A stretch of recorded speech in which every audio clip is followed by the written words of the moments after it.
जगत की सबसे बड़ी कविताओं में से एक रामायण यहीं पर लिखी गई थी। इस महाकाव्य में तकरीबन 24,000 श्लोक हैं, जिनका 7 कांडों में विभाजन किया गया है, जो है बालकांड, अयोध्या कांड, अरण्य कांड, किष्किंधा कांड, सुंदर कांड, युद्ध कांड अथवा लंका कांड और उत्तर कांड। इन 7 कांडों में मर्यादा पुरुषोत्तम श्री राम का जीवन चरित्र अत्यंत विस्तार में बताया गया है। रामायण के रचयिता वाल्मीकि ऋषि को आदि कवि कहा जाता है। आइए जानते हैं कौन है वाल्मीकि ऋषि और ये पद उन्हें कैसे प्राप्त हुआ। त्रेता युग में भृगु गोत्र के प्रचेता नामक ब्राह्मण के यहाँ एक पुत्र का जन्म हुआ, जिसका नाम रत्नाकर रखा गया। अपने पिता के लाख मना करने के बावजूद एक दिन रत्नाकर पास के जंगल में चला गया, किंतु वहाँ से लौटने का मार्ग खोजते खोजते वो उसी जंगल में खो गया। वो लावारिस बच्चा सुमाली नामक भील को मिला और उसने उसका पालन पोषण किया। बड़े होकर रत्नाकर का विवाह हुआ और जल्द ही उसका परिवार बढ़ गया, जिस कारण उसकी जिम्मेदारियां बढ़ गई और संसाधन कम पड़ने लगे, जिस वजह से उसे चोरी और डकैती करके अपने परिवार का पालन पोषण करना पड़ रहा था। एक बार उसे जंगल में नारद मुनि प्रभु का नाम लेते हुए गुजरते दिखे। वो नारद मुनि को लूटने के लिए उनके सामने कूद पड़ा। जब उसने उन्हें डराने के लिए खंजर निकाला, तब नारद मुनि ने बिना डरे उससे पूछा, तुम जिस परिवार का पेट भरने के लिए डकैती करके अपने पापों का घड़ा भर रहे हो, क्या वे कभी तुम्हारे पापों का फल भोगने में तुम्हारा साथ देंगे? ये सवाल सुनकर रत्नाकर चौंक गया और गहरी सोच में पड़ गया। फिर वो अपने घर गया और उसने अपने परिवार वालों से वही प्रश्न पूछा।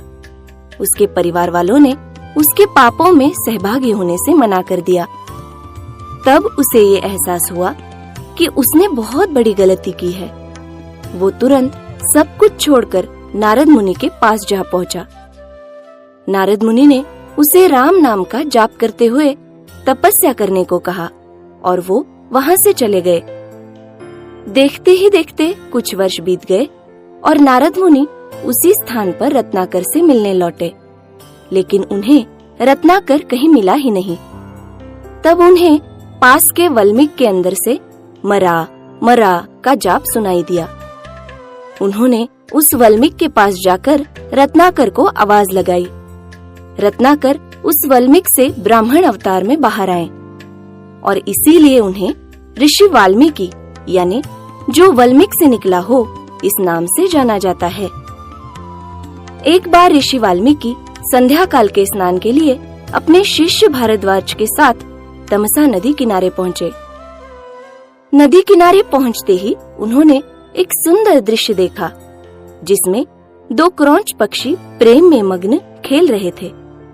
ये दृश्य देखकर उनका मन प्रसन्न हुआ। इतने में कहीं से एक तीर आया और एक क्रौंच को लग गया, जिससे उसकी मृत्यु हो गई। उस क्रौंच की मृत्यु के सदमे से दूसरे क्रौंच की भी मृत्यु हो गई। उनके हंसते खेलते परिवार को उजड़ा हुआ देख ऋषि वाल्मीकि को बहुत दुख हुआ और वे उस तीर को छोड़ने वाले को ढूंढने लगे। तब उन्हें पास में ही वो शिकारी दिखा। उसे देखते ही उन्हें क्रोध आया और उनके मुख से संसार का सबसे पहला श्लोक निकला। वो श्लोक कुछ इस प्रकार है। मां निषाद प्रतिष्ठां त्वं अगमः शाश्वती समाः यत् क्रौंच मिथुनादेकम् अवधि काम मोहितम। यानी, हे दुष्ट, तुमने प्रेम भावना में मग्न इन क्रौंच पक्षियों में से एक को मारा है। तुम्हें अनंत काल तक शांति प्राप्त न हो।